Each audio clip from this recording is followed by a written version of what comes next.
Before Discord servers, before Xbox Live Party Chat, before TeamSpeak, and even before VR, we were always trying to live online. The idea of your perceptions being simulated and that reality might not be real is an idea that's almost as old as written history.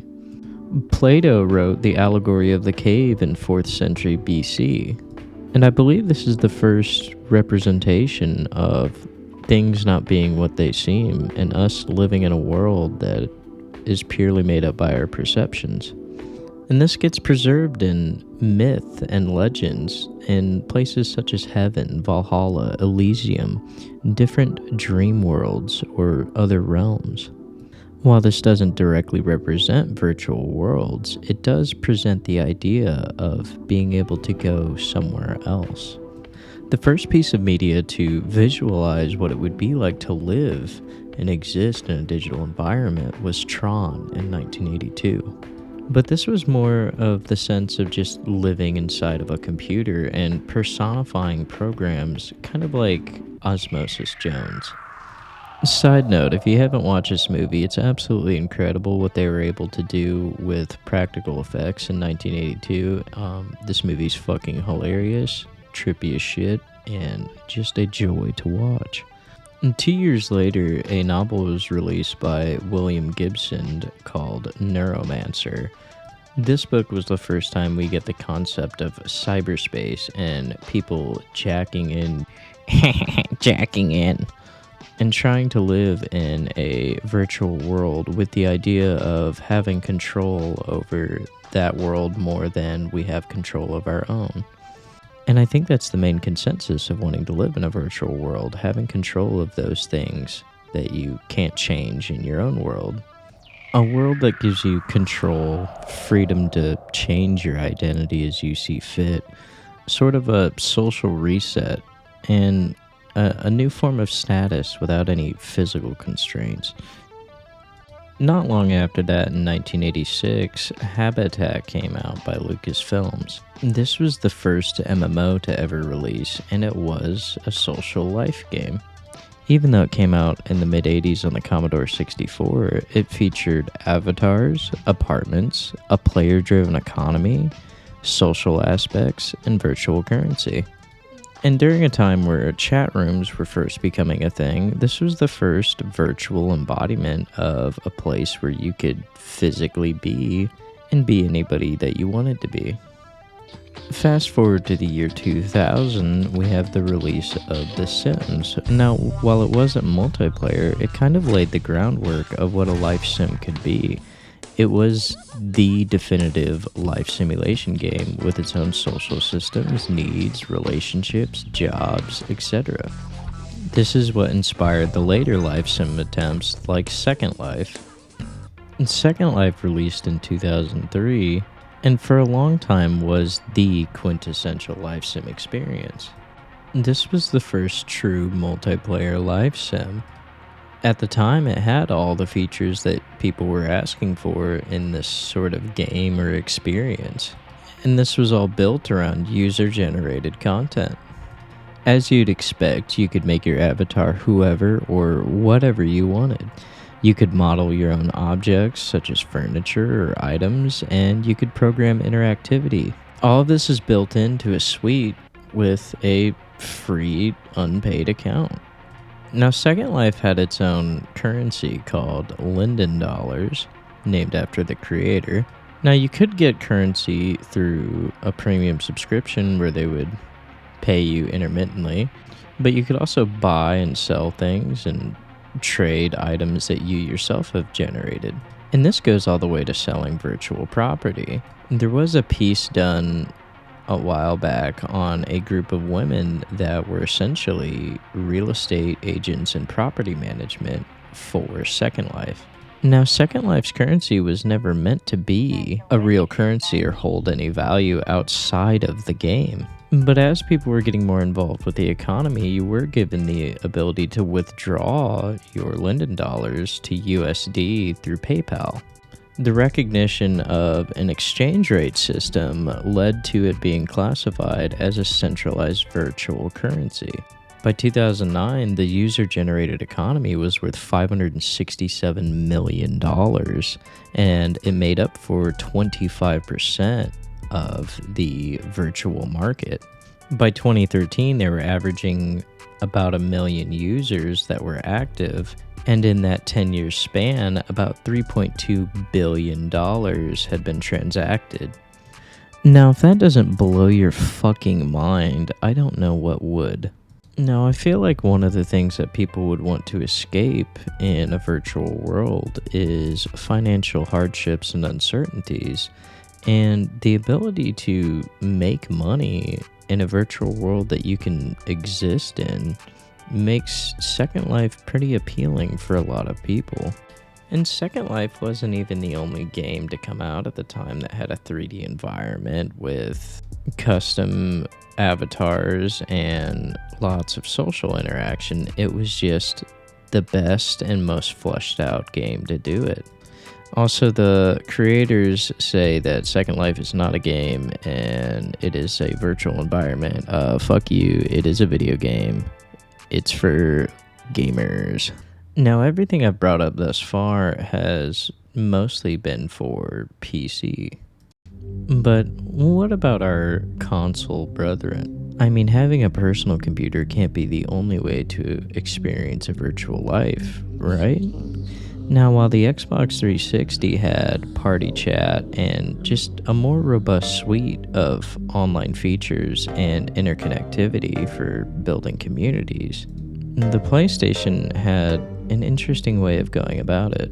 Now, a lot of people don't remember that the PS3 initially didn't even have party chat, it just had messaging. And when the first version of the PSN party chat released, you couldn't open another application while you're using it. You couldn't talk in a party while playing a game. It did have the ability to video chat through the party, which was pretty cool at the time, but that still wasn't amazing. I remember for a long time when we wanted to interact with friends and just kind of hang out and talk, we would use Little Big Planet. And if anybody at Media Molecule is listening, or Sony, please bring back Little Big Planet. But Sony did have a solution for bringing their players together in a social environment. This was in the form of PlayStation Home, a virtual environment where you could create an avatar, decorate your own apartment or beach house, and interact with other players in a PlayStation-branded social environment. And this hub on your PlayStation console, of which was free, was not an afterthought. It had all the social features that you would expect and a lot of role-playing elements. It also had activities and games like bowling and arcades, and every time an exclusive PlayStation title came out, it was sponsored in PlayStation Home in the form of an event or a total conversion. When Uncharted 3 released, there was a 5-finger fillet minigame, and you could get an AK on your back as a little reward. When Killzone 3 released, they converted the entire hub area into a large battlefield, and you got on anti-air turrets and shot down Hellgas ships. You could even go to an area that let you play the multiplayer shooter Warhawk for free. This was a nice little chill, interactive place to go between games. This gave console users more of a virtual presence. And releasing with every PlayStation 3 console, it really brought social games and life sims into a more mainstream audience. With the economic instability of the 2008 recession, coupling that with different forms of social alienation, games like Second Life and PlayStation Home create a reset button or a safer space. You can be who you want to be and kind of create a new social hierarchy within another world. This creates a space where people who might feel socially inadequate learn social skills. You could hit a financial brick wall in your life and log into this one and buy the clothes that you want to wear or the furniture you want to have in your home.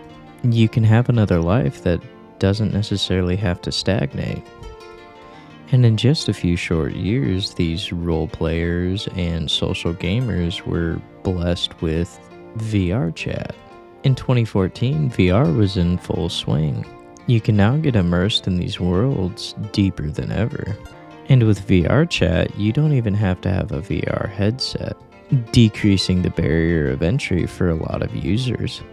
And with the advent of full body tracking, your avatars in these virtual worlds can be more real than ever.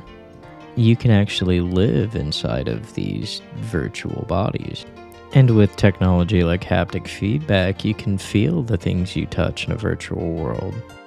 You can increase the immersion even more with a haptic chest rig, feeling everything from a hug to a gunshot. Now, VR chat is weird as fuck, but it did spawn some of the most hilarious content I've ever seen. You don't know the way. Yes, I Do you know the way? I know the way. You have to have Ebola to know the way.